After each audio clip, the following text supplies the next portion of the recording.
Eu quero bater um papo com você agora, porque eu sei que muitas pessoas que acompanham o nosso programa, muitas das vezes, falam assim, Fábio, tá chegando o final do ano e a gente acaba enfrentando uma depressão. Como é que é?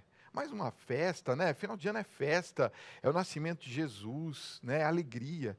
Mas tem gente que entra em depressão no fim do ano. Eu vou conversar isso com a psicóloga Verusca Guindov. Tudo bem, Verusca? Tudo Seja bom, muito Fábio? É um prazer bem-vinda. estar aqui.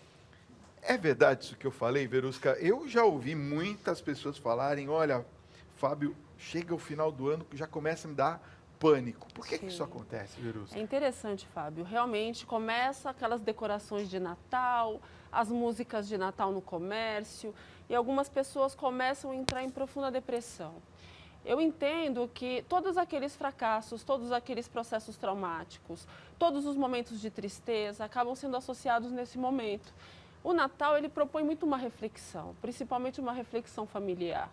E isso provoca com que as pessoas comecem a relembrar de várias coisas durante todo o seu processo de vida, né? Sem falar dos insucessos que muitas vezes as pessoas acabam agregando ao processo, os diversos traumas, então tudo vem à tona. Nós temos no nosso processo minêmico uma série de associações, Fábio. Então, quando você escuta uma música, a associação da música te leva a um momento. Você vê uma decoração, isso associa a uma festividade, automaticamente aos conflitos que isso tudo gerou, né? Tem muitas famílias que acabam nesse momento lembrando de muitas coisas. É o momento que os psicólogos mais trabalham, Fábio. São os Engraçado, processos de final de ano. eu percebo que existem algumas pessoas que elas são tão traumatizadas que elas não conseguem sequer ouvir uma música, às Sim, vezes até alguma coisa que motiva, que traz amor pra gente, essas pessoas se sim, sentem como se fossem agredidas por aquela sim, situação.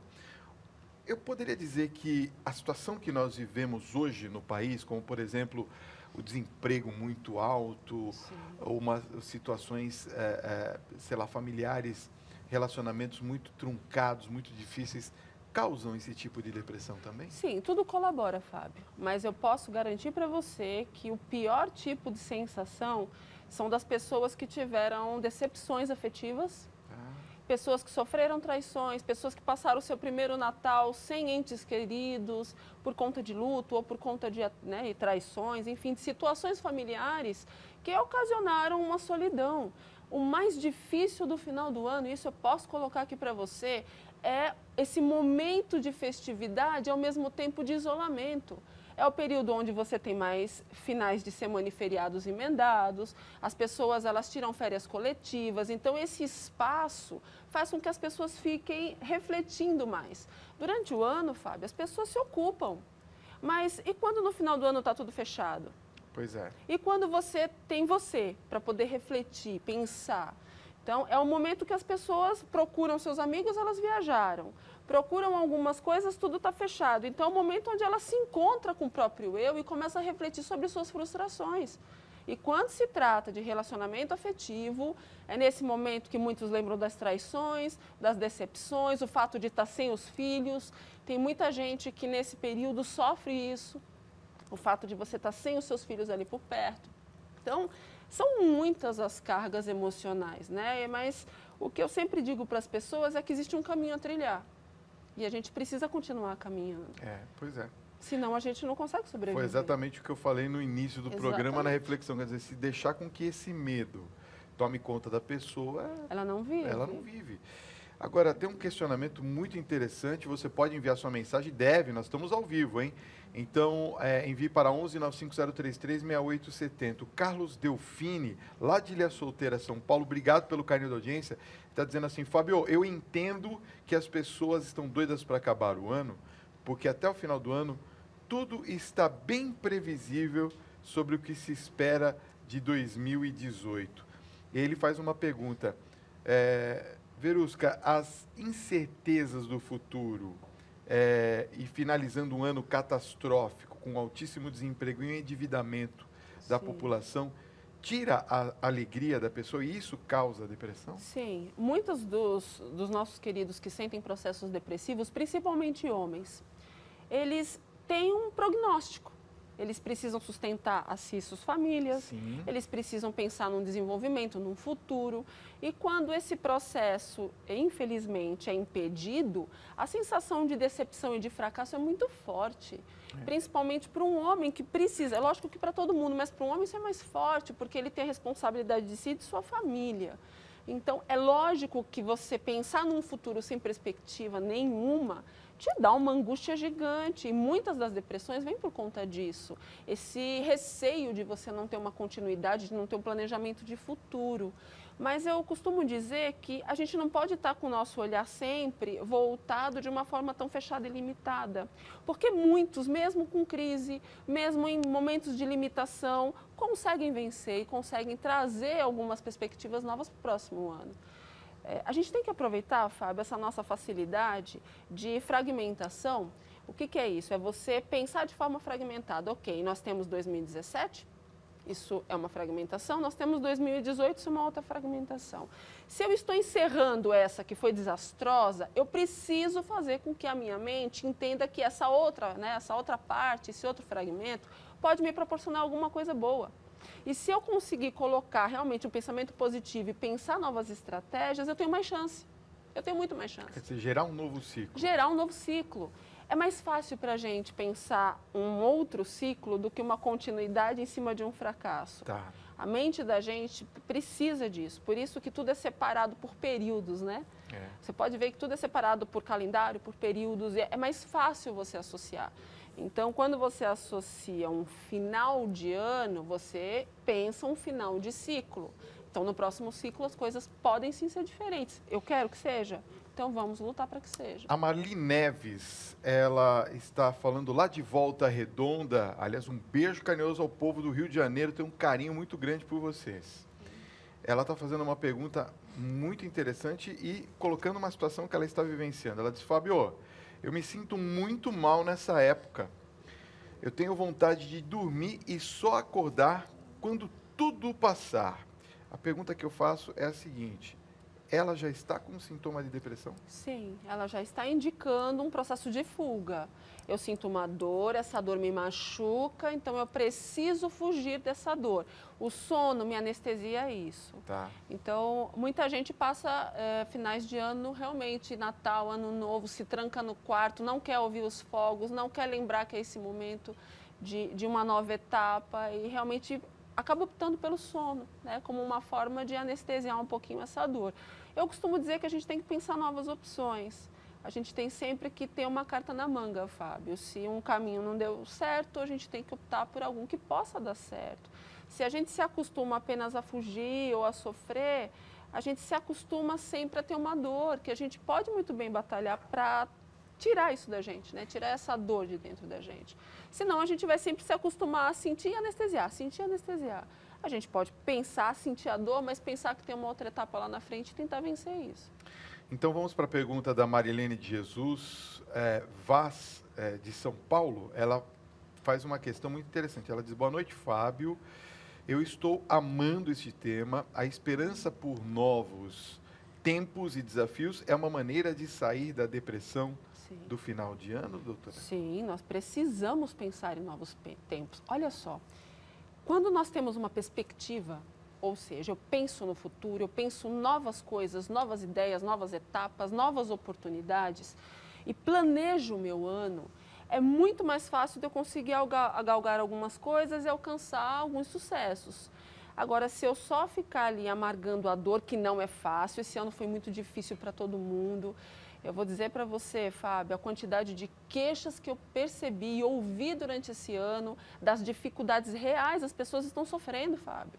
Elas estão sofrendo, os relacionamentos afetivos, a amizade das pessoas, tudo tem sido, infelizmente, muito conturbado, muitos conflitos.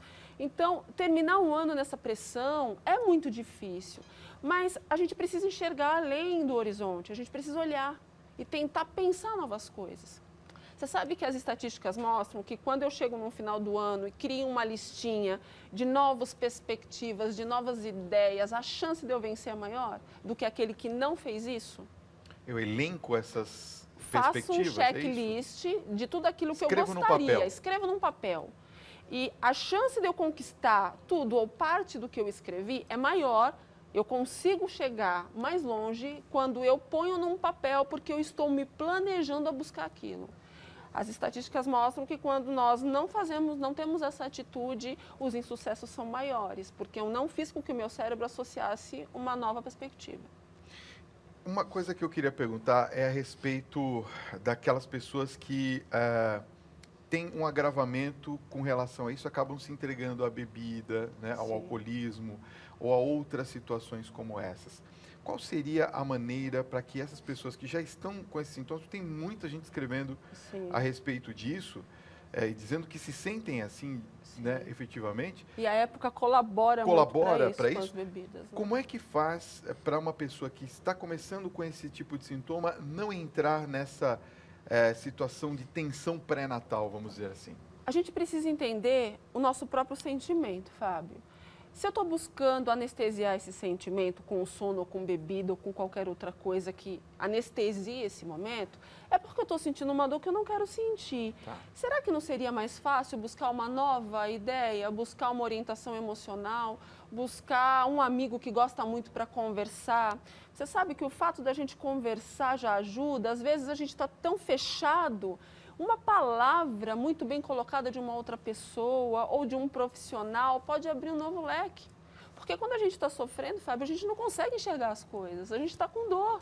E a dor, ela sempre vai prevalecer as coisas boas. Agora, quando alguém vem de fora, um amigo, um parente, um pai, uma mãe, alguém que é muito querido, coloca para você uma nova ideia, coloca para você um novo plano, um novo projeto, com certeza é muito mais fácil, Fábio, porque você para analisar.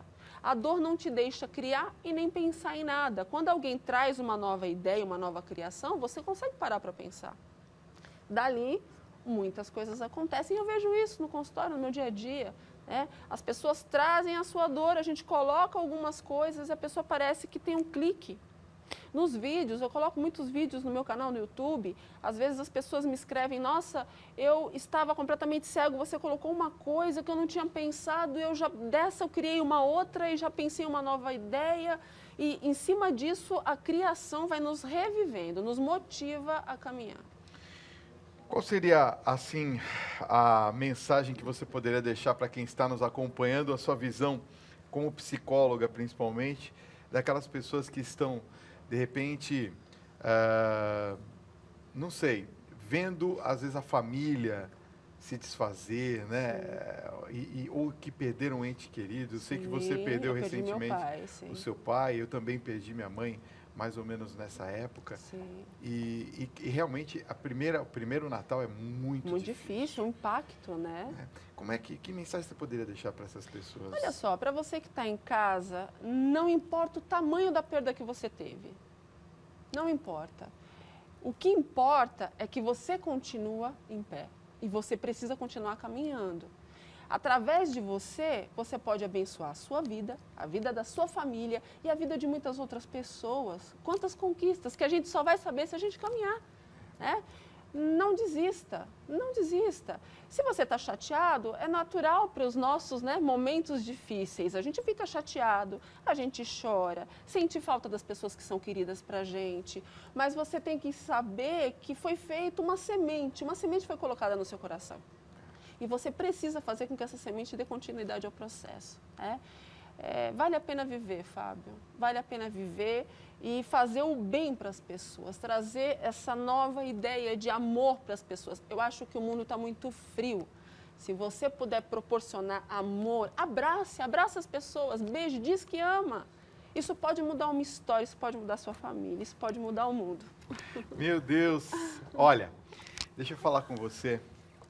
Obrigado pela presença. Agradeço, eu queria terminar esse programa com um pensamento para você. Sabe que uma vez eu me peguei pensando sobre isso, Verusca, e eu vi que Deus é tão grande. Ele criou tudo que está aqui, ó. Tudo. Ele deu inteligência para o homem para criar tudo que está ao nosso redor. Mas ele quis se fazer um de nós e veio justamente na figura de uma criança, o menino Jesus. E aí, eu penso assim, cada vez que nasce uma criança, é a renovação desta aliança de Deus conosco.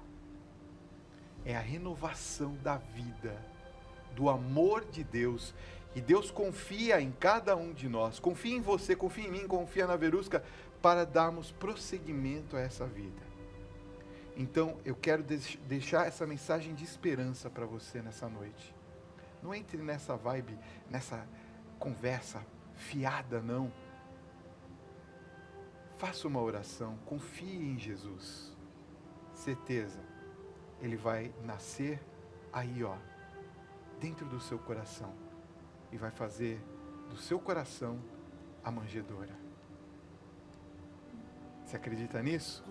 Então, fique bem, fique na paz.